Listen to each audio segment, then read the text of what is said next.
Hey y'all. So today we're going to be talking about a paranormal story time. Um,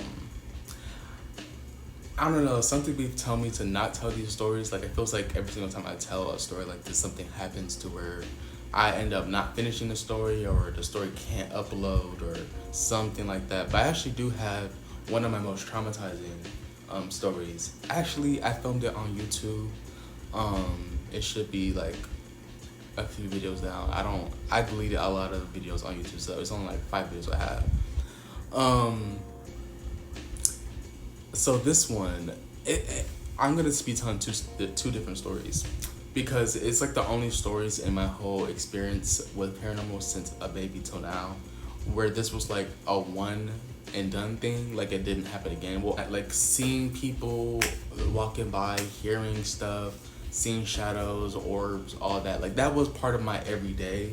So it's kind of hard to like tell every little story like that because it's like, girl, it was something literally every day. Like it felt like a part of my norm. So it didn't even really process as something that was like worth storytelling, you know? So starting when we was about 9, okay? I'm sick as hell, sick as hell, sick as hell. Oh, mind you, this is back in Illinois, okay? So I moved to Texas at this point. I don't remember if I had a stomach or a cold, but I just remember I was on the couch, stuck on the couch. Like I'm gonna just stay on the couch. And I think I was having like I was throwing up a little bit, so I had like a trash can next to me.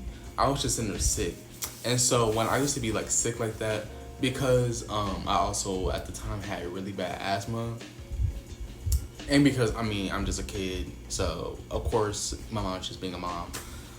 She would like normally like check on me, like she would either just like peek in real quick, you know, whatever.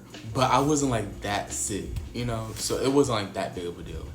But I woke up and it was maybe like 11 midnight, one of those two, and I wake up and I look and I see like my mom sitting like outside her door, just looking at me, just standing there. But like I will never forget the eyes. Like the eyes was so eerie because it was like I had one. That's why I like when I first seen her, I was freaked out because like, oh girl, you sit right there. But it was like the way she was standing there. It was like, why are you like so like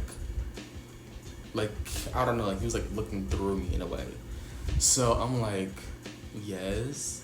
And I remember I heard like her, it's like a soft whisper of her tone that was like, are you okay? And I'm like, yeah, I'm okay.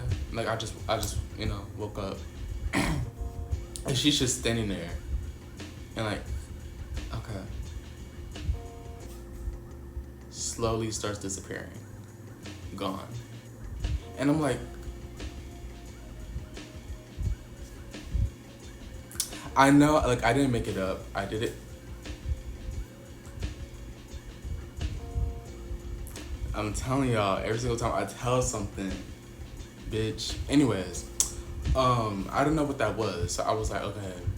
And I went to sleep, went back to sleep, woke up. The next day, I told my mom, I'm like, why was you just sitting there just staring at me? And then you kind of just like faded away. Like, what happened? Like, that just fall back asleep. And she was like, I didn't check on you. And I was like, no, you did because you was standing right there and you had asked me. And you was like, no. Like, I mean, like, there was a point in the night where when I peeked real quick, I'm out my door and I went right back in, but I didn't, like, leave my room at all. And I was like, oh, okay. And so that's that story. And that never happened again. It's hella creepy because it's like, it looked like her, but it was like a very misty version of her. I don't know. Now the second story happened in Texas, not where I'm at right now, but um, another place.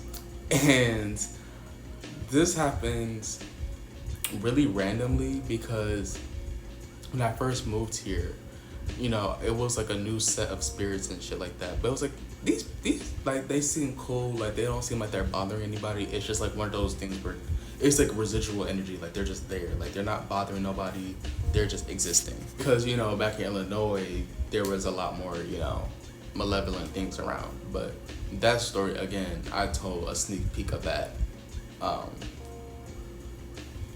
down in my other videos. So with this, it was like, okay, these are way more chill. Like they're still creepy because of course it's still like a spirit. Like I still wasn't completely mature to the idea of spirits, but it was like, okay, so these spirits, they never really, like I seen them all the time. Like it was always a man, a woman, and like a little boy.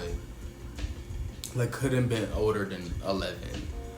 Um, and they didn't really seem like they all had anything to do with each other, but at the same time they did. I never seen them together. I always seen them separately. So I don't know what that means. So I always just seen them. They never really did much. They never really like, you know, a light might turn on or a door might close or, you know. But anyways, so this one night, my best friend, she was spending the night. It wasn't planned, but it was like my mom, she was out of town. My brother, he was out of town. So I had the house to myself. My mom didn't necessarily want me to be at the house by myself. So she was very much like, you know, like I wanted to be by myself, but my friend was like, nah, you're not be myself. So she stayed the night. And when she stayed the night, she came in, she dropped off her bags, but we had like, it was a group of people that was waiting for us, like some friends, whatever at the time, was waiting for us downstairs. So she went right back out and she was talking to them. I was going back upstairs to get something. I don't remember what it was. I went back in this damn house, y'all. You walk in and there's like a bookshelf, and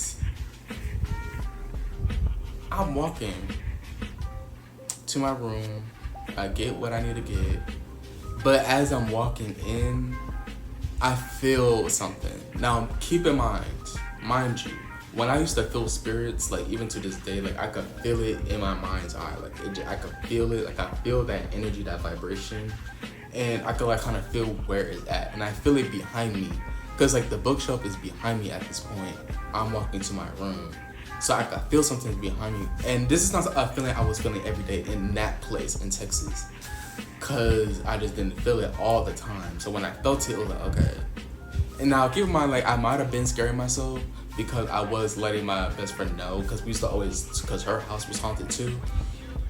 So we used to like, I used to let her know, like, okay, since you stay the night, like just know that the place is haunted. We was just talking shit about that.